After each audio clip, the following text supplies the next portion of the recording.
यह जो कहानी है वो सिर्फ एक मिसाइल की नहीं, बल्कि भारत की सैन्य शक्ति और रणनीतिक बढ़त की मिसाल बन चुकी है। सवाल उठता है, क्या पाकिस्तान में ब्रह्मोस ने वह तबाही मचाई है जो सामने आई रिपोर्ट्स से कहीं ज्यादा है? आखिर क्यों पाकिस्तानी सेना से लेकर शाहबाज सरकार तक पूरी दुनिया में भटक रही है एक ऐसे हथियार की तलाश में जो इस मिसाइल को रोक सके? और वो जर्मन डिफेंस सिस्टम कौन सा है जिसे पाकिस्तान ब्रह्मोस के कहर से बचने की आखिरी उम्मीद मान बैठा है? क्या ब्रह्मोस को रोका जा सकता है, या यह भारतीय इंजीनियरिंग का ऐसा तूफान बन चुका है जिसके आगे सारी दीवारें ढह जाएंगी? और सबसे बड़ा सवाल, जब पूरी दुनिया ब्रह्मोस के नाम से कांप रही है, तब भारत कौन से 2 और ज्यादा विनाशकारी ब्रह्मास्त्र तैयार कर रहा है? आज हम उस रोमांचक कहानी पर से पर्दा उठाएंगे जिसने न केवल पाकिस्तान की नींव हिला दी, बल्कि दुनिया भर के रक्षा विशेषज्ञों को भी फिर से सोचने पर मजबूर कर दिया। यह कहानी है भारत की सैन्य ताकत की। यह कहानी है उस ब्रह्मास्त्र की जिसने अकेले ही जंग का रुख पलटने की ताकत दिखा दी। आपने खबरें सुनी होंगी, लेकिन आज जो हम आपको बताएंगे वह उन बंद दरवाजों के भीतर की दास्तां है जहां खौफ का राज है।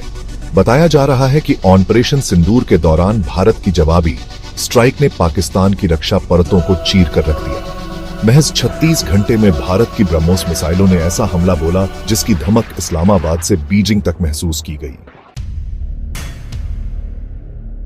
रिपोर्ट्स के अनुसार 11 से ज्यादा एयरबेस ड्रोन लॉन्चिंग साइट्स, खुफिया ठिकाने, यहां तक कि किराना हिल्स की पहाड़ियों में छुपे सेंटर तक नष्ट कर दिए गए। पाकिस्तान को गुमान था कि ये जगहें अजेय हैं, लेकिन ब्रह्मोस की नजरें सब देख सकती हैं।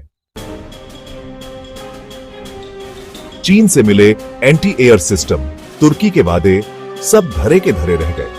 पाकिस्तान का एयर डिफेंस नेटवर्क देखते ही रह गया और भारत की मिसाइलें अपने काम को अंजाम देकर लौट गईं। इस एक कार्रवाई ने पाकिस्तान की सैन्य तैयारी को सालों पीछे धकेल दिया है।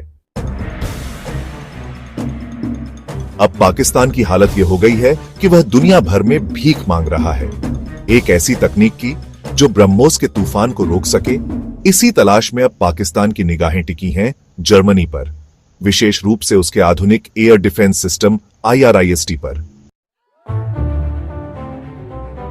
पाकिस्तान मान रहा है कि शायद यही जर्मन प्रणाली उन्हें बचा सके। इसकी वजह भी है, यूक्रेन युद्ध में IRIS-T ने रूसी सुपरसोनिक मिसाइलों और ड्रोन को रोकने में सफलता पाई, खासकर रूस की P-800 ऑनिक्स को, जिसे ब्रह्मोस का करीबी माना जाता है। यही तुलना पाकिस्तान को जर्मनी की ओर खींच रही है। लेकिन सवाल है, क्या यह तुलना सही है? क्या IRIS-T वाकई ब्रह्मोस को रोक सकता है? आइए अब विस्तार से समझते हैं जर्मनी के IRIS-T SLM सिस्टम को। इसका पूरा नाम है infrared imaging system tail thrust vector controlled surface launched medium range.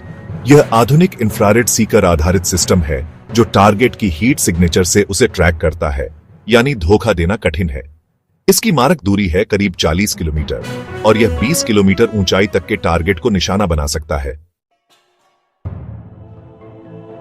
Ukraine में इसने क्रूज मिसाइलों, ड्रोन्स और कुछ सुपरसोनिक टारगेट्स को सफलतापूर्वक इंटरसेप्ट किया है। लेकिन अब यहां पाकिस्तान एक गंभीर गलती कर रहा है। वह सेब की तुलना संतरे से कर रहा है। ब्रह्मोस सिर्फ एक मिसाइल नहीं, यह एक लीग है। ब्रह्मोस उड़ता है मैक 3 की गति से, यानी आवाज की गति से 3 गुना तेज। इतनी तेज रफ्तार से आती मिसाइल को ट्रैक और इंटरसेप्ट करने के लिए जिस समय की जरूरत होती है, वो किसी भी एयर डिफेंस सिस्टम के पास नहीं होता।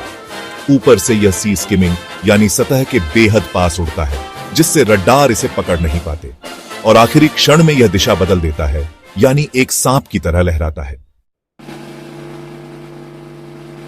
इसलिए IRIS-T जैसी मिसाइलें, जो सीमित रेंज और रिएक्शन टाइम पर आधारित हैं, ब्रह्मोस जैसे टारगेट के सामने बस नाम मात्र की सुरक्षा दे सकती है।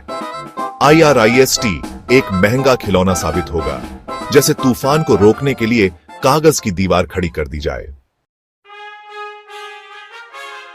अब आते हैं असली धमाके पर।